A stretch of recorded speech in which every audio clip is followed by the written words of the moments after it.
பயம் இல்லாதவன் யாரும் இல்லை. ஆனால் பயம் காரணமாக நிற்கிறவன் தான் தோல்வி அடைகிறான். பயம் வர்றது தவறு இல்லை, அது நம்மளை சேஃபாக வச்சுக்கணுன்னு தான் வருது. ஆனால் அதுக்காக முன்னேற்றத்தை நிறுத்தக்கூடாது. புது விஷயம் ட்ரை பண்ணும்போது பயம் வரும், தோல்வி அடைஞ்சிருவோமோன்னு சந்தேகம் வரும், சில நேரம் இதில் போகலாமான்னு கூட தோணும். ஆனால் அந்த பயம்தான் உன்னை டெஸ்ட் பண்ணுது.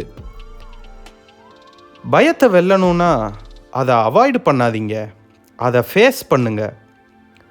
ஒரு ஸ்டெப் எடுத்து வச்சா அடுத்த ஸ்டெப் ஈஸியாயிரும்.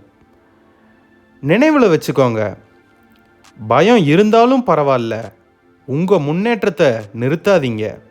அதுதான் உண்மையான கரேஜ். இந்த வீடியோ பிடிச்சிருந்தா சப்ஸ்கிரைப் பண்ணுங்கள். இன்னும் ரைட்ஸ் வீடியோ பார்க்க என்னை ஃபாலோ பண்ணிக்கங்க. பாய்.